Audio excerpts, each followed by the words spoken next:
Good morning. It is Friday, February 4th. I'm Elizabeth Wenger. Driving while texting might cost a Muni driver her job. In fact, she could be fired today. Welcome back. First Mazda, now Honda, is dealing with its own web of problems. It is now 5:57. In the next half hour, the March of Millions, this hour in Egypt.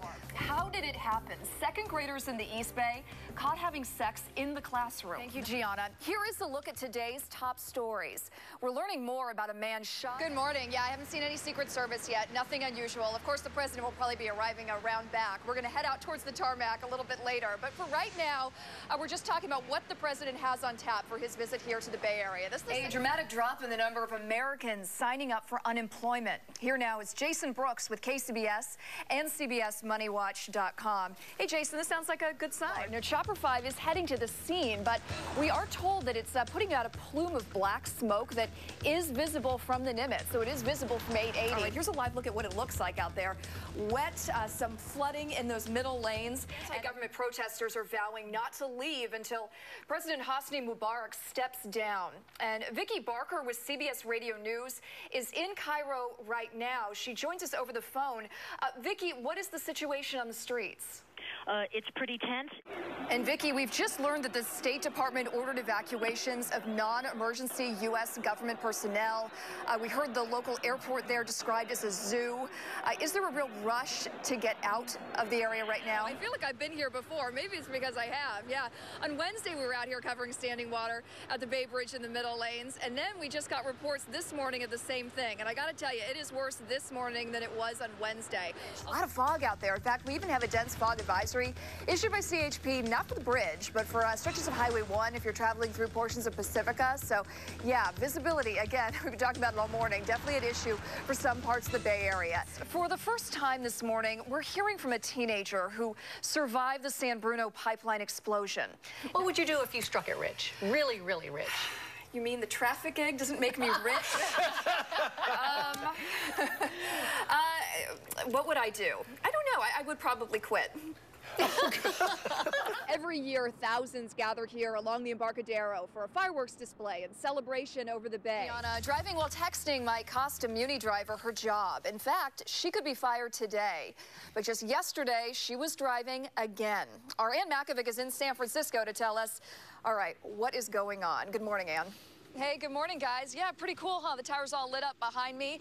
Yeah, engineering marvel, and as you said, it is growing by about 15 feet. New information this morning about what may have caused an apartment fire that killed 3 people, including a little girl. A military helicopter is expected to be back over the Lake Tahoe area this morning, trying to find a missing snowboarder. It was very flooded. Right now, just about 5 minutes ago, they have all lanes reopened. So right now, traffic is actually flowing fine. In the next hour, why coffee can boost brain power in women. We understand this. And Makovic is at Lumpy's to show us the Intimidator and the challenge the restaurant is laying down. And this sounds like a stomach ache, maybe even a heart attack. And I'm Elizabeth Wenger. Time now is 6 o'clock.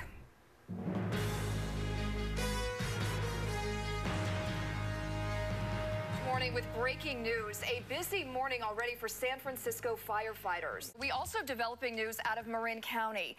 Dozens of kids and teachers suddenly and mysteriously got sick at a science camp and had to be sent home. Ann Makovic is in Oakland at one of the schools that some of those students attended. Good morning, Ann. All right, time now is 6:04. Let's get another check of weather. Hey, Lawrence. He's doling out cash today. You're just and beautiful sunshine. Weather. We are following breaking news right now out of San Francisco. I believe we have Chopper 5 live over the scene right now. Several fires reported in the area of 16th and Market. We know that at least 2 fires are confirmed. We're hearing reports of a third as well. It looks like most of those fires are contained, but obviously that neon blue light you see right there, that is a fire ladder. Christian Ayers, our reporter, is just arriving on scene, so we'll continue to follow this story as it develops and hopefully get a live report from her very shortly. It is 6:06. Thank you, Lawrence. An Alaska mother faces child abuse charges after sending video of her disciplinary techniques to the Dr. Phil show.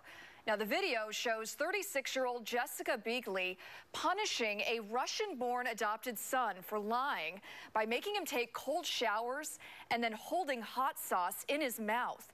That video has gone viral on the internet. And good morning, everyone. It is Thursday, the 3rd of February. I'm Sydney Kohara. And I'm Elizabeth Wenger. Time now is 6:30. We are following breaking news right now in San Francisco. 2 fires break out just blocks away from each other in the Castro district. We understand that several streets are blocked off in that area. Kristen Ayers is at Hartford and 17th, where one of the fires is burning right now. Good morning, Kristen. Well, you have any plans for the weekend yet? From movies to fashion, we've got you all covered. That's right. Liam Maitland from Eye on the Bay joins us. Liam, good morning. Welcome back. Firefighters have put out 2 fires burning within blocks of each other in San Francisco's Castro district. Now arson investigators are trying to figure out how they started. Kristen Ayers is live at Hartford and 17th Street with the very latest. It looks like still a very busy, active scene behind you. Are you happy about that? Make it easier? I've got no opinion. What do you find, Sydney? I got a lot of dating stories. We have a lot of dating stories recently. Who's producing these shows? Okay, what do you think men and women really want? Yeah, it may be the opposite of what you expect. According to the biggest survey ever of single women and men are more interested in love, marriage, and kids compared to men just a few decades ago, and they fall in love more quickly. Women, on the other hand, are more likely to want independence. You think that's the case? You know, where was this survey done? I'm only asking Elizabeth because she's single. And yeah. No, I don't find that to be the case, actually. No, not in recent experience. Men want, to be independent. It's the opposite. I think men in San Francisco want to be independent. Maybe this was done in the Midwest. Or maybe I'm just bitter and jaded. Happy New Year to you. Back in the studio to you. Oh, you're just kidding. It's empty. There's nothing inside. No, there's a big bill in there for you. Yeah, an IOU. That's right. All right, Lawrence, thanks very much. That is right. That's the start of the Lunar New Year. It is. Happy New Year. And thank you for watching CBS 5 Early Edition. We'll see you back here tomorrow, bright and early at 4:30. Have a great day. We're going to talk traffic and go out to Chopper 5. Chopper 5 found this backup on westbound 580 coming out of the Altamont Pass. Unfortunately, it is a sea of brake lights from 205 all the way to the accident scene approaching North Flynn. Likely still at least 1 lane blocked. This was a 2-car accident. Happened about a half hour ago, and so that lane has been blocked for a while, and obviously just kind of causing a slow crawl for your morning drive heading towards Livermore. Thank you, Chopper 5. There it looks like where they have it blocked off. You can see from our maps this line of red sensors showing speeds under 25 miles per hour.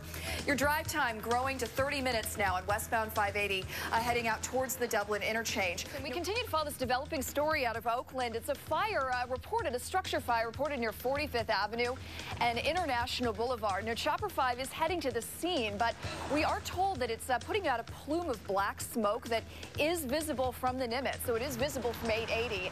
It sounds like the closest off-ramp would be the High Street exit, so watch out for that. If you're wondering what is going on, there is a structure fire. Okay, I'm told just now we do have Chopper 5 flying over the scene right now. Not a whole lot of details. Looks like there's a lot of parked cars out there, so not sure if this is some sort of a junkyard or what area this is. We're just told a structure fire, and we're not sure about lanes blocked or streets blocked off in the area yet either. Again, a chopper just got to the scene.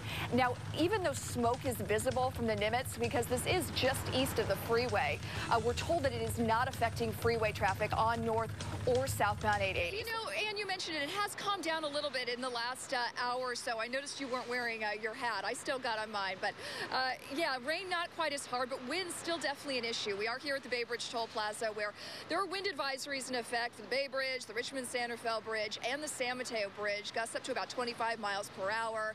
We were driving a high-profile vehicle getting here on the lower deck of the bridge, and it was definitely 2 hands on the steering wheel kind of morning. Flooding, also a concern. We actually saw this flooded sign, not having to be used yet, but it's here on standby as cars make their way towards the pay gates. And if my photographer wants to pan over towards the traffic there, heading towards the Bay Bridge Toll Plaza, we have seen some cars making some huge splashes. Also, don't use your cruise control, especially on days like this when reaction time is so important. Or the best advice at all, stay off the roads altogether and use mass transit. Sydney, back to you. So far, I got to say, though, it's not too bad here at the Bay Bridge. And when they turn the metering lights on, it will will really slow down. So hopefully, you know, we won't see those big splashes at all. Elizabeth, we're kind of mesmerized. We're watching some of those low-profile cars hit that puddle of water, and the water just goes right over it. Hopefully, there will be no stalls. We don't need that for our morning commute. I know. I haven't seen them make these biggest splashes in a long time. Yeah, so obviously it's been raining out here for a while. Yeah. We saw them 6 feet high.